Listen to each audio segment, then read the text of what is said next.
Welcome to National Pension Partners, where retirement planning meets peace of mind.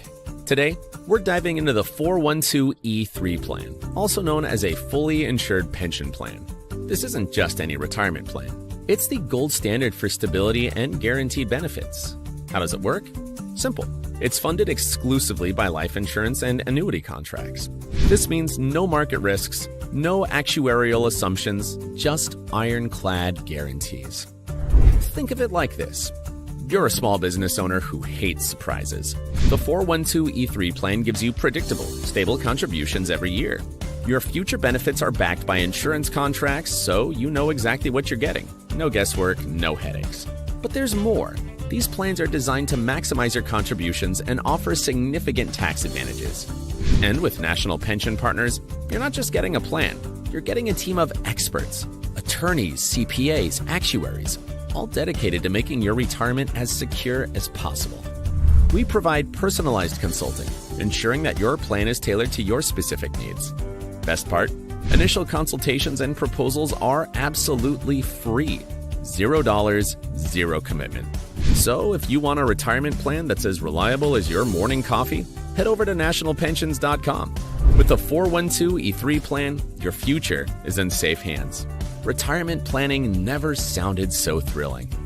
Perfect for small business owners who like their finances as predictable as Monday mornings. Stable contributions, ironclad guarantees, and serious tax advantages. It's the trifecta of financial security. And with National Pension Partners, you get a team of brainiacs, attorneys, CPAs, actuaries, ensuring your retirement is as secure as Fort Knox. Oh, did we mention the free consultations? That's right. You get a personalized expert proposal with $0 down. So, if you want a retirement plan that's as reliable as your morning coffee, head over to nationalpensions.com. Because when it comes to your future, boring is the new exciting. Retirement planning never sounded so thrilling. For more details, check out National Pension Partners at nationalpensions.com. Retirement planning never sounded so thrilling.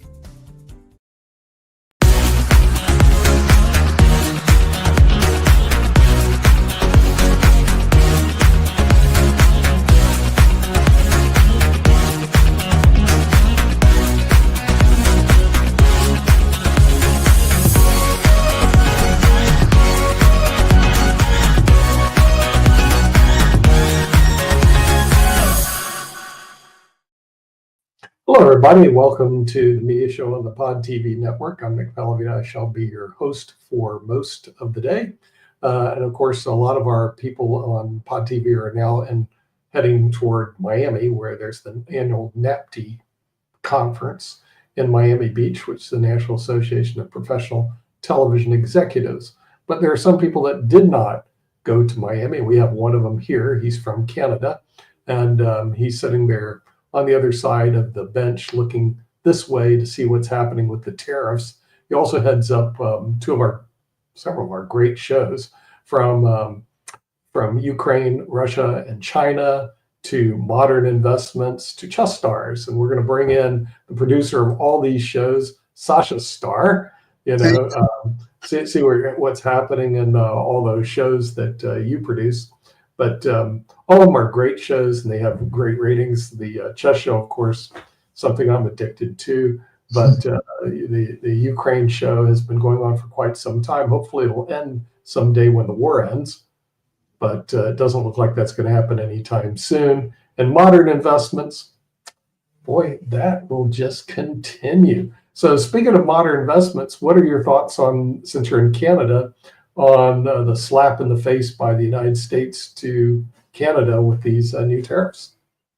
Well, I understand that Trump is using the tariffs as a negotiating tool. And that all would be nice if, so one day you're threatening tariffs, next day you're saying, it's not going to be 25%, but only 7%. And then you do something else, and he says, there will be no more tariff. You're okay, good boy. But you see, the problem is that it infuriates people of, I don't know, Canada, I think it's a very special case. I never heard about Mexican people or even Chinese people being infuriated with the United States and so on.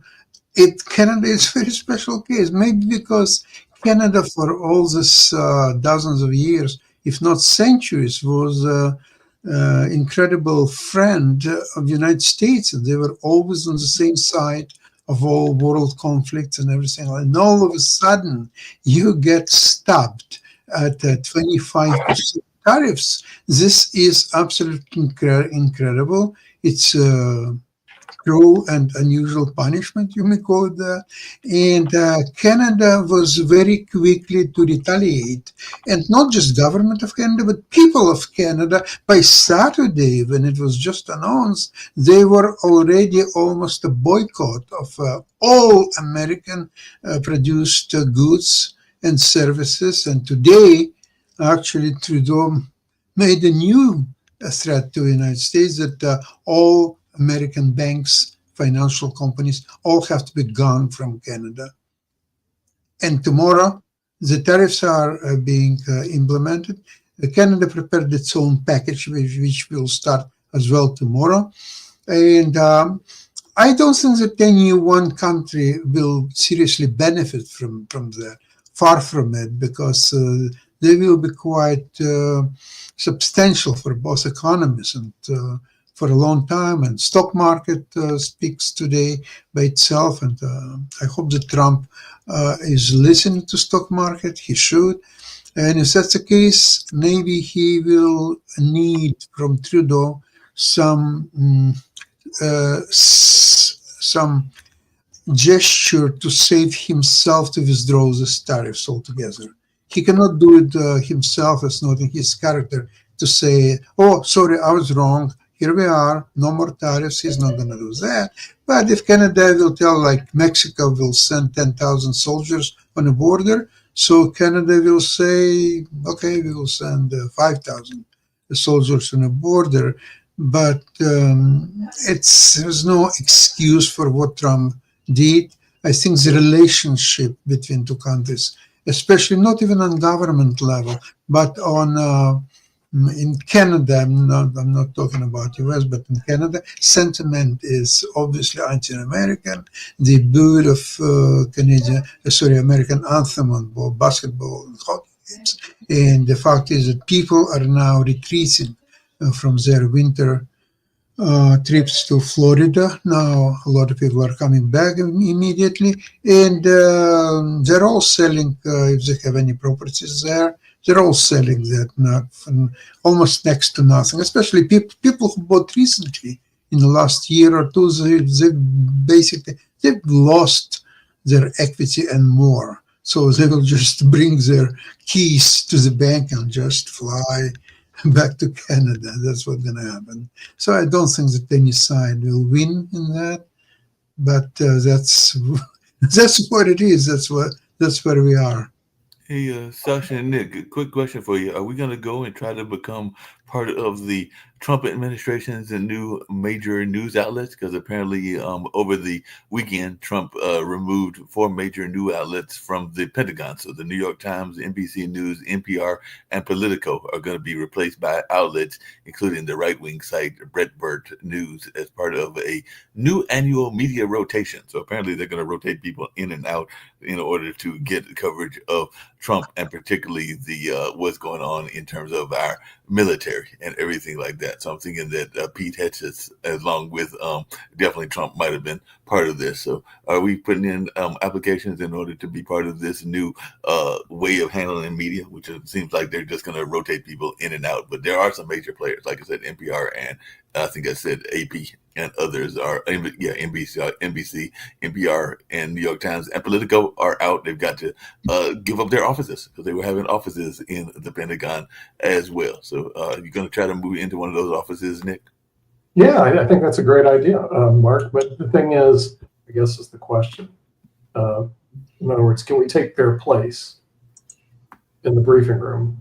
Okay. Well, I told you before that they have put out this notice, and I think I sent an application. I haven't heard yet that they said that they wanted the new press secretary to have some new voices there and everything like that. I did put in. It was a very quick application. It was like 4 questions, and there were nothing earth-shattering. It's like, who are you? Where are you from? What's your name of your outlet? And things like that. And I did put our name into the mix. Haven't heard anything back. Okay, well, yeah, we'll definitely we have two people in Washington, D.C. that are regulars on our show, the Honorable David M. Walker, who was on before, and then also John Lockwood, who's on Sasha's show. So we have two people I know live in Washington, D.C. that we could have regularly go into the briefing rooms up there and ask the incredibly stupid questions that most commentators ask. So I think that's a good idea, Mark, and I think we're going to move forward on that because it gives us more exposure. And my plans were actually to buy a place in the Washington, D.C. area anyway. I've been looking at real estate there. I've also been looking at real estate in Canada, where Sasha's from, but I'm not sure if I'm going to go there now that we're having a spat. But part of the reason why is this, and I don't know if Sasha's followed this at all, but the dollar is strong against the Canadian dollar. You know, it used to be when I used to go to Canada every week, and for a dollar, it was maybe $1 to $1 or $1 to $1.05. That's like $1. You give them a US dollar, they give you back $1.50 in Canadian. So, with the dollar strong against the Canadian dollar, it looks like real estate opportunities have abounded there. With this trade war, I'm not sure about buying properties in Canada right now. So I don't know what Sasha's thoughts are about the dollar being strong against the Canadian dollar. Well, a strong dollar can hurt Canadians who are planning to go to the United States, because, of course, they will have to pay everywhere with US dollars. And if it's indeed $1.50 per US dollar, or it doesn't matter, $1.45 or maybe $1.55 anytime soon, that doesn't make any sense. In fact, I haven't been in the United States all last year, and it's going to apply to this year just as well. Because if you're going to, for example, if you're going somewhere south to Aruba, you don't need US, you fly directly to Aruba. If you're going to cruise ships, you can always choose the port of departure outside of the United States, so exclude Fort Lauderdale and Miami, and just pick up any other port and just go from there. And also, it's such a headache to go to the United States. There is a special line where you have to be staying for a couple of hours and show all your documents and explain why you're going to USA and so on. And then same thing when you're flying from US to Canada, it's also kind of a headache. So why do you need all that? Pay $1.50 for each dollar that you will have to pay in your expenses. It doesn't make any sense. There will be no trips to the United States this year, most likely next year. And to tell the truth, I'm not crying if I'm not going to. The only destination that I would consider to go is Las Vegas. But even that, probably I will not. You might not go there. But Speaking of Las the Vegas, Canadians are pretty sensitive about this. That this is Trump country here, aren't they, Sasha? This is very specific for Canadians who are flooding Florida. They are leaving in droves, and the people are coming back in their cars if they have over there, or flying immediately with the first. And all of their properties are on sale. A few lucky ones sold it last year. Now this year, I think they will give up very soon and just close the door and just leave it. It's impossible. There's two major media events one that took place yesterday. I didn't watch it, even though I did hear about some of the winners and some of the clothes that were worn and all along those lines. And even Alicia Keys got into the DEI discussion and everything. And then there was somebody that made this plea for the artists to actually get paid and to have health benefits, that being the new artist that won the award, and I'm trying to remember their name, at the Grammys. So definitely the Grammys was a major event that took place last night. Like I said, I did not watch it, even though I did keep track of some of the winners and all along those lines, and I did see a couple of those things, like the DEI comment from Alicia Keys and the young lady that won Best New Performer, that was urging the industry to pay better wages and to even help with health benefits and everything like that, and all along those lines. And then later on this week, we'll have the Super Bowl on the 9th and everything. So did any of you watch the Grammys? And if so, what really caught your attention? I'm thinking Jacoby might have watched the Grammys and everything. Like I said, I was intended to, but I got caught up in some other things as well. So I did not watch the Grammys and everything. But did you watch the Grammys, and what caught your attention? I didn't watch it. I mean, I got some highlights from it. Like Cowboy Carter won, which was great. Good to see Beyonce won. Saw her reaction on highlight stuff. Same thing with Doechii won best new rap, or won rap album of the year. Phenomenal artist, brand new artist. She female, just awesome at what she does. I saw Kendrick Lamar won. He won 5 Grammys, evidently. He won for a diss track, which is hilarious, which is going to make it interesting because Drake has promised to sue anybody who's dealing with that track. And that's going to be played at the Super Bowl. But it was hilarious because it also the key part that gets Drake mad that got played, and everybody in the place sang it, which is great. But yeah, I mean, it was. I like I said, I didn't watch it. I just saw some highlights and read a little bit about it. Yeah. Sasha? I watched it, and the highlight, to me at least, is definitely the performance of Herbie Hancock and Stevie Wonder. Stevie Wonder gave his version of We Are the World. Frankly, it's strange, but it was composed and performed 40 years ago. Can you believe it? And then he sang and played on harmonica Bluesette, again accompanied by Herbie Hancock and orchestra. And this, to me, that's the only thing what I would care to watch, and I would love to watch it again. All the rest of it, to me, is just a noise compared to that was a tribute to Quincy Jones, wasn't it? Yeah. In Europe, and especially in Spain, nobody watches it. No one cares because none of you guys speak Spanish. And none of the Grammys, people were singing Spanish. There's a section about Spanish Grammy Award variation, which was hosted by what's her name? Estefan? Gloria Estefan. Gloria Estefan. All right, yeah, she was Miami Sound Machine. Sure, and then they have a couple of Spanish. Shakira, I think she did the. Shakira won. Yeah, she was honored by Jennifer. Well, I'm just telling you, over here they ignored it completely. So the thing is, especially because of the time, because it's you add the time factor. It's like your Stupid Bowl. Yeah. No one here is going to watch it. As a matter of fact, to give you an idea how bad the Super Bowl really is here, there are. Yeah, Jacoby, it's really bad here. They just don't give a rat's rear here about. Oh, in Spain, yeah. In Spain, right? Yeah, I'm talking about Spain. Yeah, I know you're talking about. I don't know about in the United States. I'm sure it's very popular, but in Spain, they don't give a rat's rear about the Super Stupid Bowl. You actually have to go on these Facebook group sites where people are begging to see.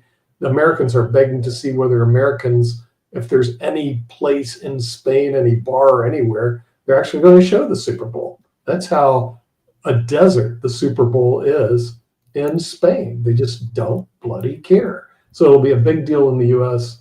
Europe doesn't give a rat's rear. And the NFL tried for years. Although, here's something very interesting. In Madrid this year, they're actually going to have an NFL game. And I might actually go to it. Miami Dolphins will play in Madrid. I'm like, gotta be kidding me. I mean, the U.S. the NFL is a U.S. thing. I mean, it's the biggest sport in the U.S. by far, not even close. But globally, it's the same thing because the World Cup itself isn't as big in the U.S. So when you get the World Cup final, nobody in the U.S. is watching it because again, the soccer's or football's not big over here as it is everywhere else. Same thing with cricket. I found that out with cricket. Cricket's huge. Well, there is this notion of possibly doing it, and they're talking about doing it, just like you were talking about, this notion of possibly having an international Super Bowl, which means the Super Bowl, there's these exhibition games that are played in different places, but there is this notion of playing it somewhere in the international field and everything. Apparently there's a rebuilt something called Camp Noe with a capacity of 104,000. It would offer the where to live. as Camp Nou, and it's where FC Barcelona is. But here's the latest, biggest trend in sports where people don't know about, and LeBron James appears to be involved in it, is to create an international basketball league in the major cities of Paris, London,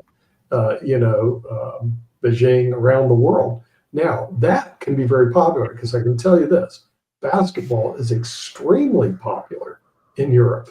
I mean, it's like everywhere here. And in Badalona, it's huge. They have courts everywhere. People play basketball in Spain, everywhere. So an international basketball league looks like that's going to be coming soon, probably in the next 5 or 10 years, similar to what LIV did for golf, where they basically suck all the talent over to the international stage, where these cities can pay more than the NBA because they're bigger, in terms of basketball for a lot of the people that don't make it into the NBA, they do go play overseas because they can make a lot more money.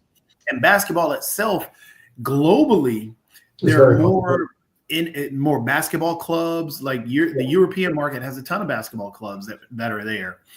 Right. In terms of so making an international thing, that's already FIBA. That's what FIBA is.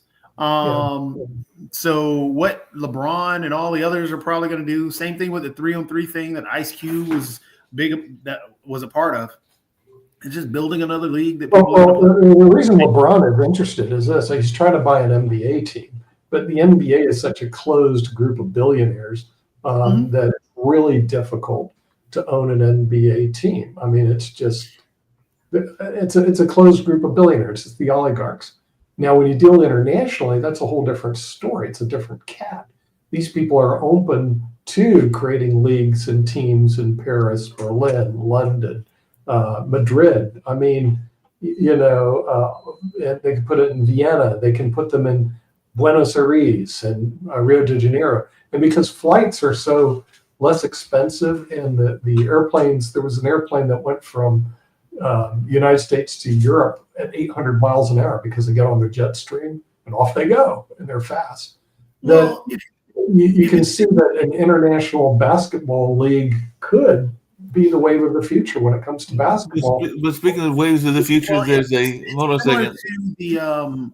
What happened with Ryan Reynolds and Wexler buying a soccer team, and all that other stuff. That's But speaking of that and everything, Sasha, and I'd love to hear your thoughts around this along with Nick and Jacoby. But there's another sport, and they now have a representative in the Trump administration that apparently is very big in social media. They just did a big event on the same day as the Grammys and everything. But apparently WWE is continuing to expand its social media reach as it successfully blends wrestling and celebrities, and this took place over the weekend. So they actually had an encounter between wrestler Braun Breaker and popular streamer IShowSpeed, which apparently became the most viewed Royal Rumble social post of all times, with more than 300 million social views in less than 24 hours. And apparently this IShowSpeed, I'm not sure who he is, maybe Jacoby can inform us more about him, but apparently he has more than 35 million subscribers on YouTube. And Logan Paul, who also participated in this weekend's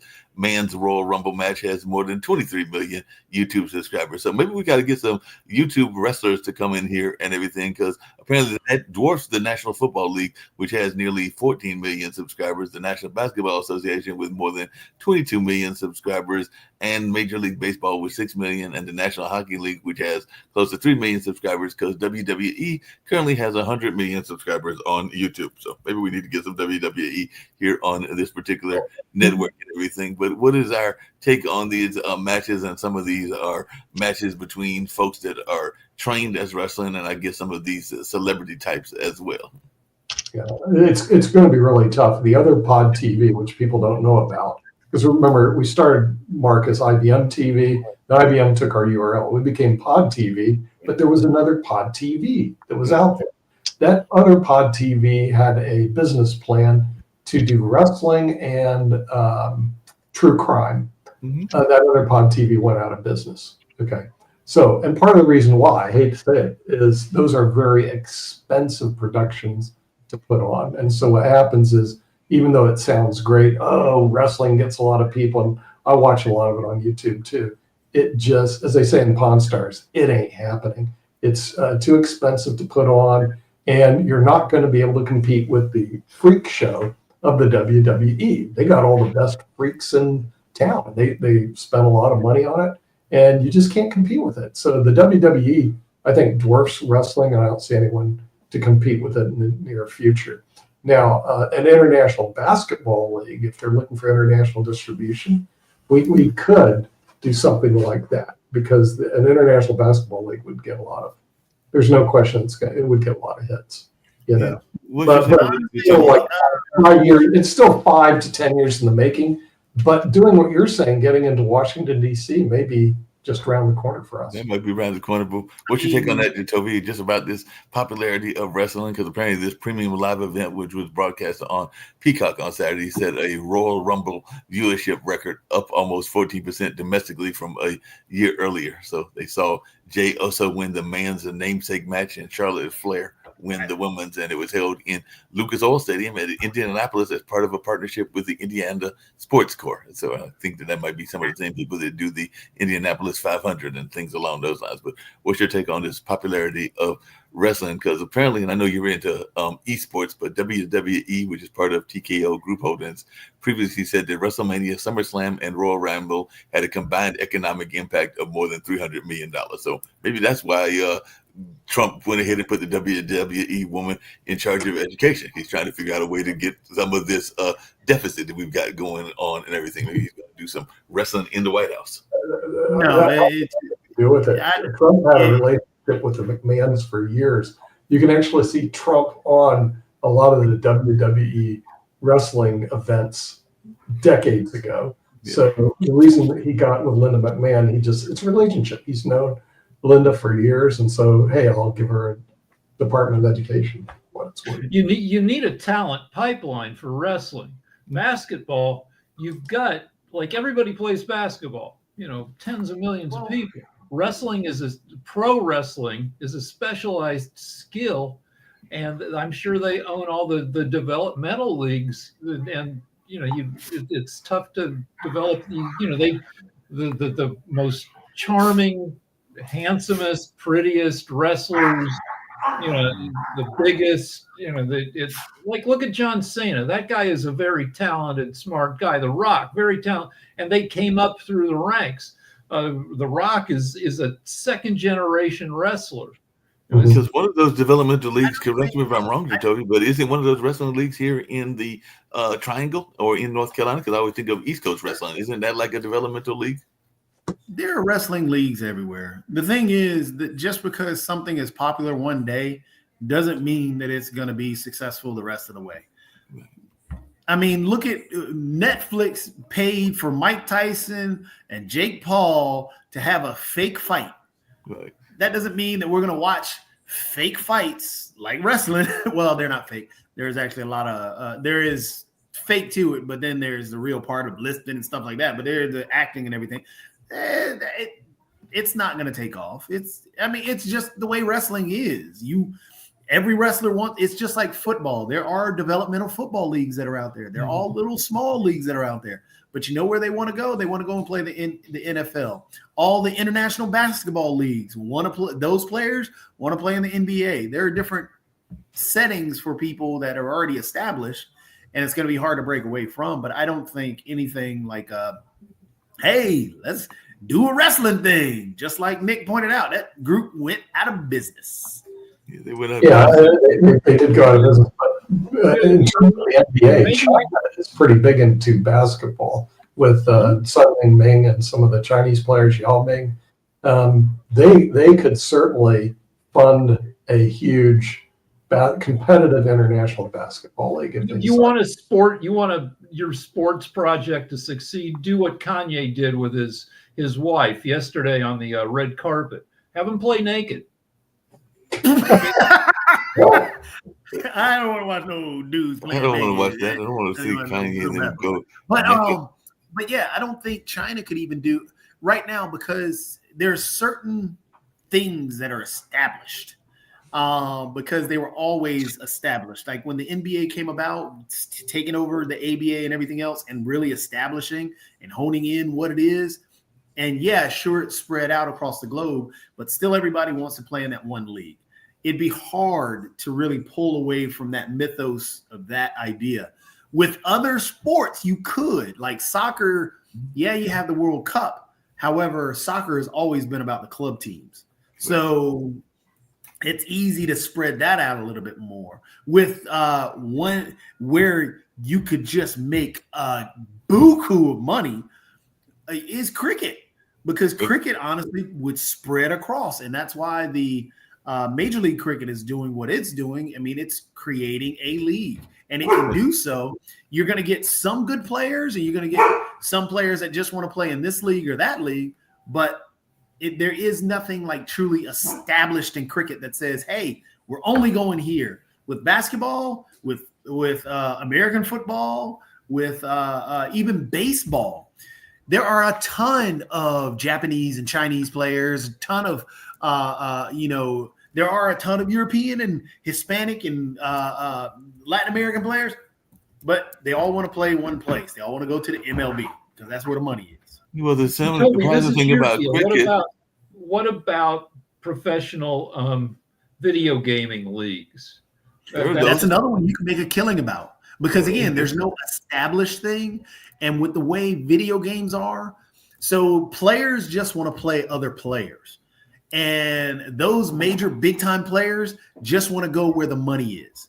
So they'll play in, a ESL league that's happening in California. They'll play in that's another ESL league that's happening in Germany. They don't care. They just want to play. So with esports, yeah, you can make a league of some kind, or you can make some tournaments and have people playing them. And, keep that as a regular tournament. That's why there are, you have your Dream Hacks, ESLs, E-Leagues, Combo Breakers. I mean, just tons and tons of leagues that are out there that you could regularly run.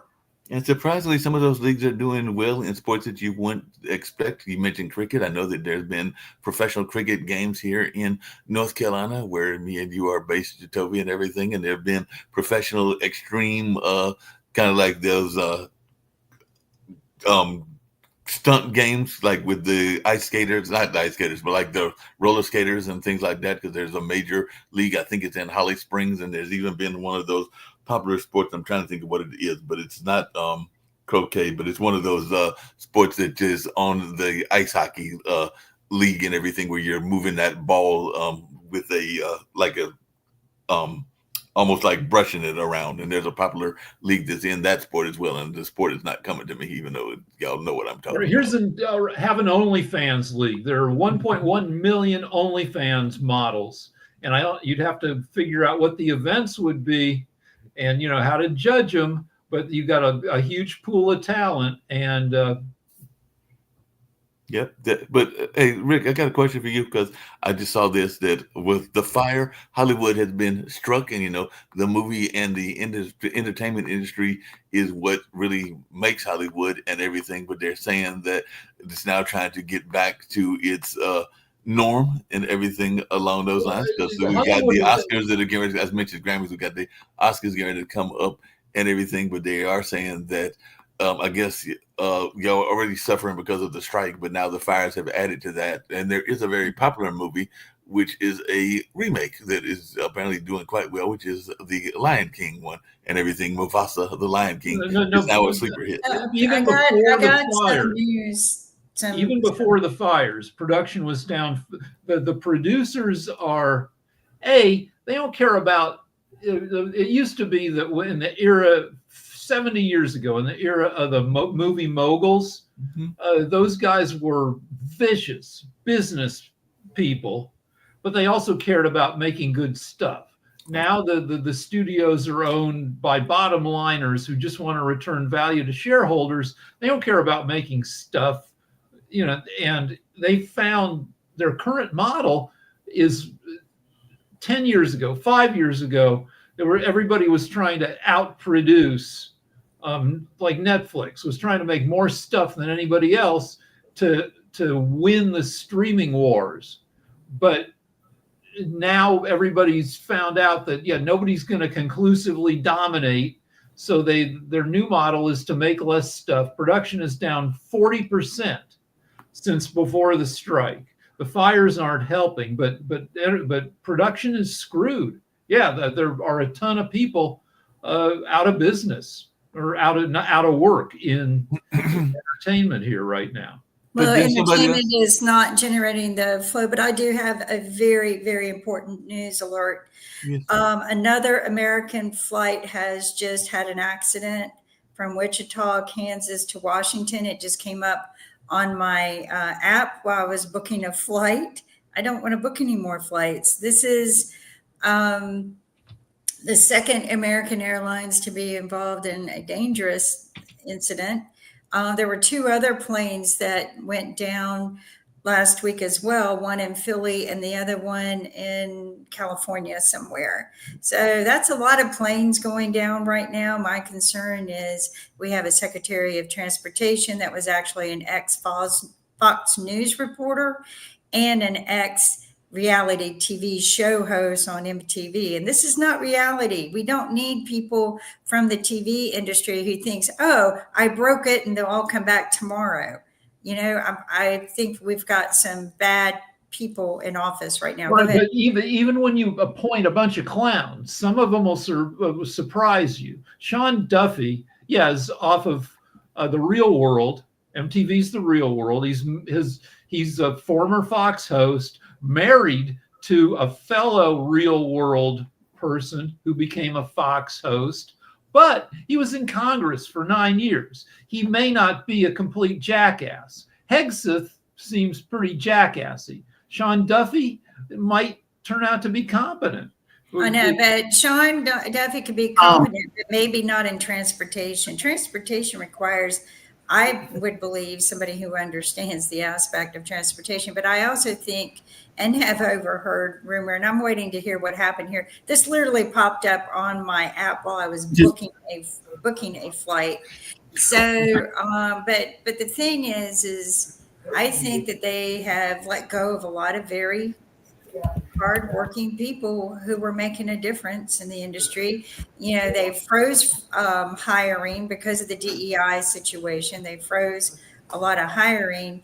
And I agree with Tovi from the previous show. Just because you were hired because of a DEI thing doesn't mean you didn't meet the merits. Doesn't mean you didn't do the merits. DEI really kind of, unfortunately, hurt a lot of people because of that, because everybody go, oh, she got hired because she was a woman. Not true.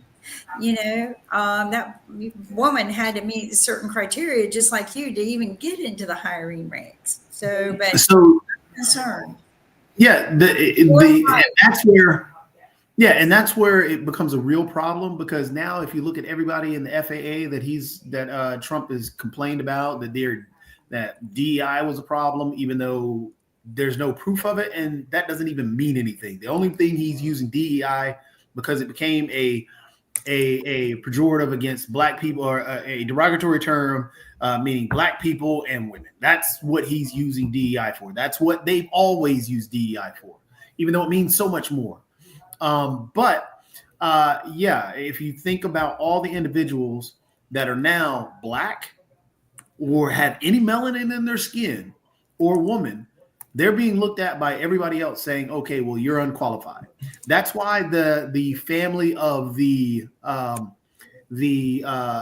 young lady who was killed she was in that helicopter, they didn't want to release her name because they knew that it would have been drugged through the mud by that MAGA group that keeps trying to pull out DEI. Oh, she was only hired because of this, which is a lie. They were fully qualified individuals.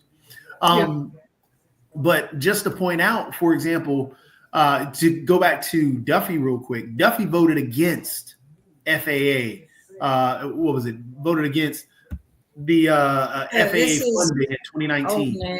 And this is the guy who is now head of that same department that he's claiming that it was the lack of funding and all this. You voted against it, man. You did this. So So I hate to push back on your that some of the clowns may be good, Rick, but just because a clock is right, a broken clock is right twice a day, I'm not wearing that clock or wearing that watch. I'm just saying there's a chance that he's not a total idiot. We all know out of the 20, like Amy Coney Barrett comes from a culty Christian background. She's terrible, and she was appointed to get rid of abortion. But when you look at some of her other rulings, she seems to be wanting to do her job as a reasonable justice, and she takes her job seriously, unlike Clarence Thomas, who's a lunatic, or Alito, who's a lunatic. Sometimes you can get a good ruling out of Barrett, and even out of Gorsuch, who is, they're terrible in some ways, but they're not always freaking terrible. I mean, that's like saying, okay, I'm going to give you a 5-pound bag of poop. In that 5-pound bag, there are about $100. Yeah. Are you going to take that 5-pound bag of poop, dig all through? Yes. It's all disease to get that $100. Woo! I got my $100. Thank you for the $100 that you gave me. No, that's you just can't. We have to be able to point out the crap and say, this is really just a bag of crap that you're giving me. And then I turn around and I dig through it, and guess what? I got $1. You didn't mention that $100 was really 100 pennies.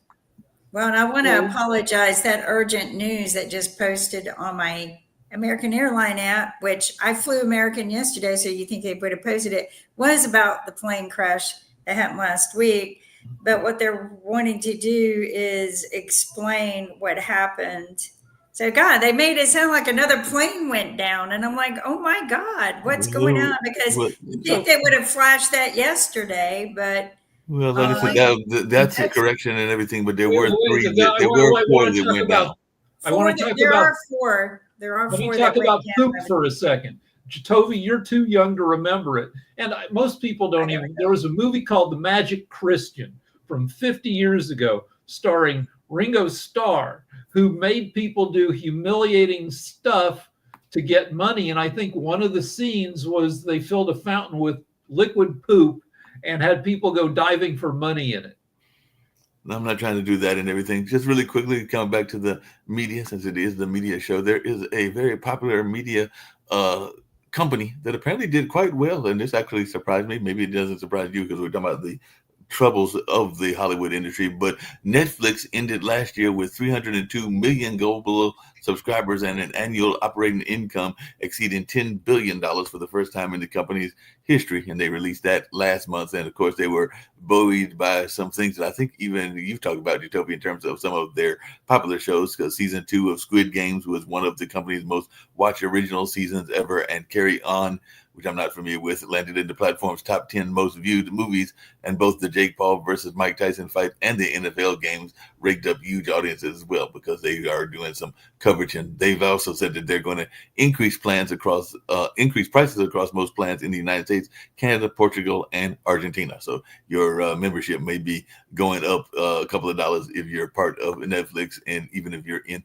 other countries. But and they also said Tyler Perry's The 688 and It Ends With Us, a film from Sony Pictures, did well as well, and that generated a lot of headlines because of the conflict between the film's two stars, Blake Lively and Justin Baldoni, and everything. So I just wondering y'all's thoughts on that. And apparently This Christmas also did well as well. But I'm not familiar with Carry On. What's Carry On about? I think I've heard you talk about The 688, Adobe, and everything. I've not watched it and everything like that. Or It Ends With Us. So what do you know about these Netflix productions?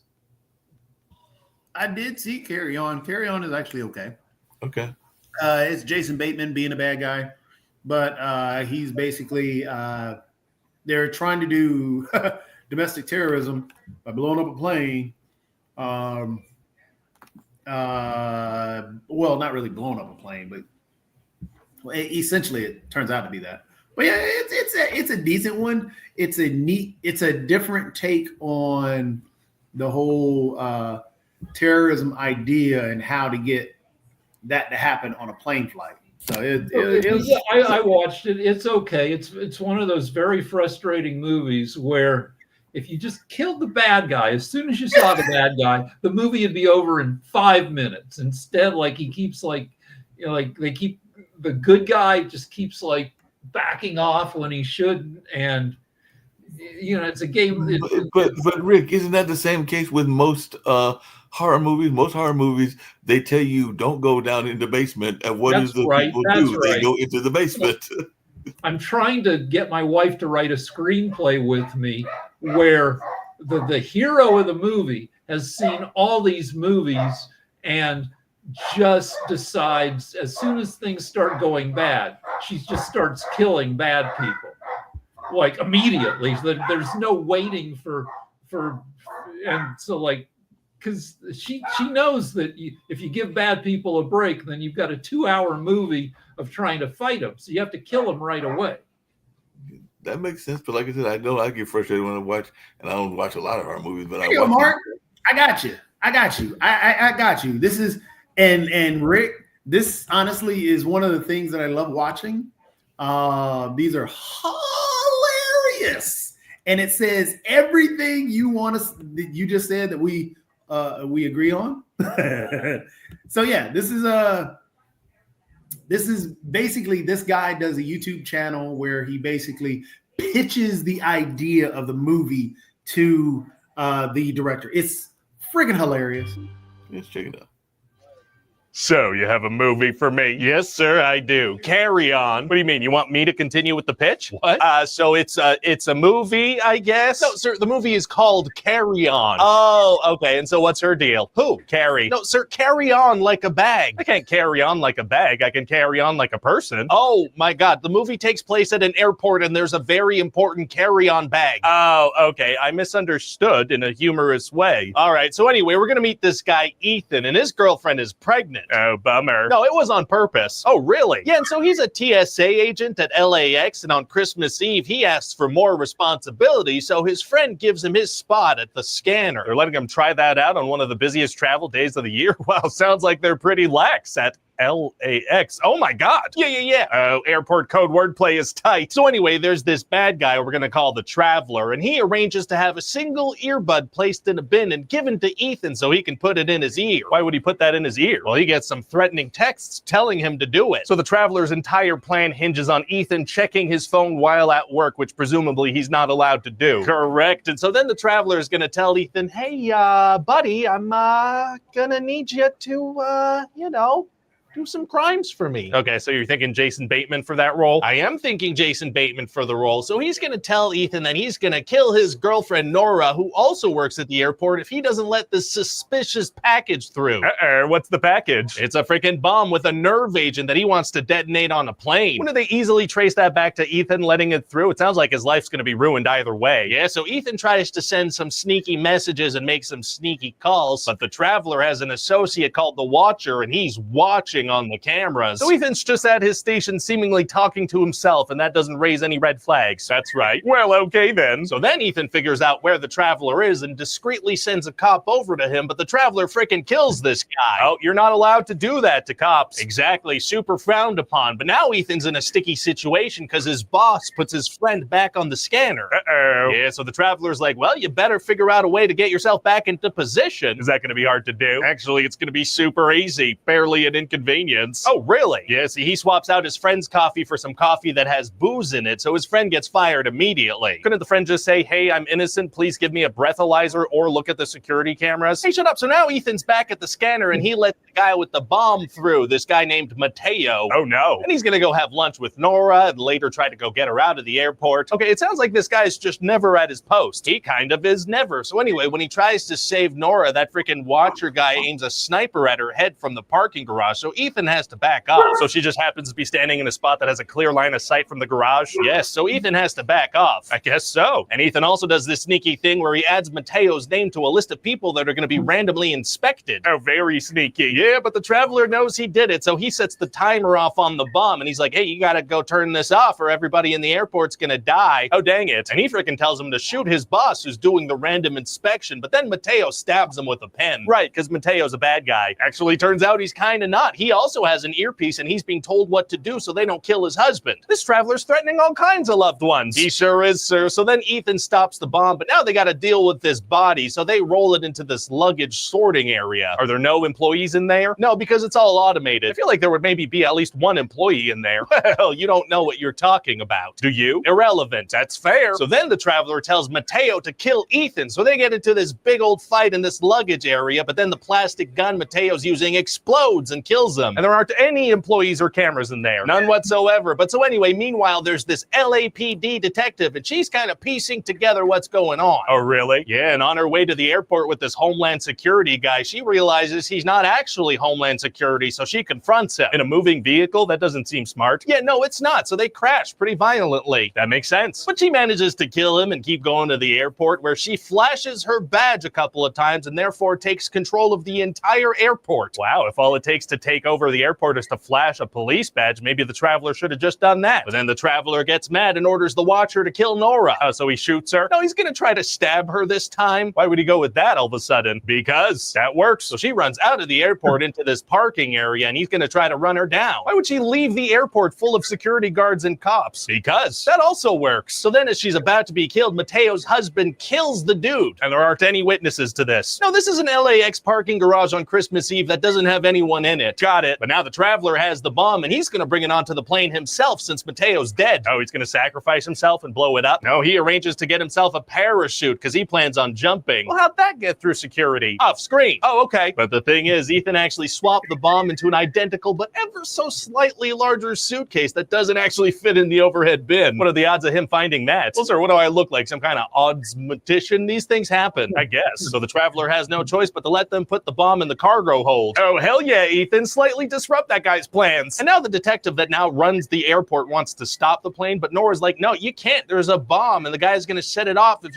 you stop it. Well, what does she suggest? Well, she tells the detective that her boyfriend's defused this bomb once, so to let him do it again and let the plane continue. So she's like, I will allow it. She's also in charge of air traffic control now. She flashed her police badge, sir. She runs the show. Well, okay then. So Ethan frickin' drives a luggage cart up to the moving plane and climbs on board. Wouldn't driving a vehicle on the runway towards a moving plane alert some people? No, it would not. Oh, okay. So Ethan and the traveler get into a little fight, and Ethan shoves him into a fridge and throws the nerve agent at his feet. Ah, in a fridge. Very smart. So the traveler dies? He does. Of hypothermia? Of the nerve agent. Right, that makes more sense. A very airtight fridge. So now the day is saved and Ethan gets to reunite with Nora. Don't the police want to question him? Well, yeah, but that detective in charge of the universe tells them to leave him alone. Shouldn't they check him for nerve agent particles? The detective does not will that to be so. Fair enough. And so then we're done. What do you think? Hey, what about the body of Ethan's boss? What happened with that? And so then we're done. What do you think? Well, it sounds like a lot of fun. You know, an action movie set around Christmas time makes me think of Die Hard. People like Die Hard, sir. Plus, this is different enough. It takes place on Christmas Eve at an airport. Exactly. Although now that I think of it, isn't that the exact day and setting of Die Hard 2?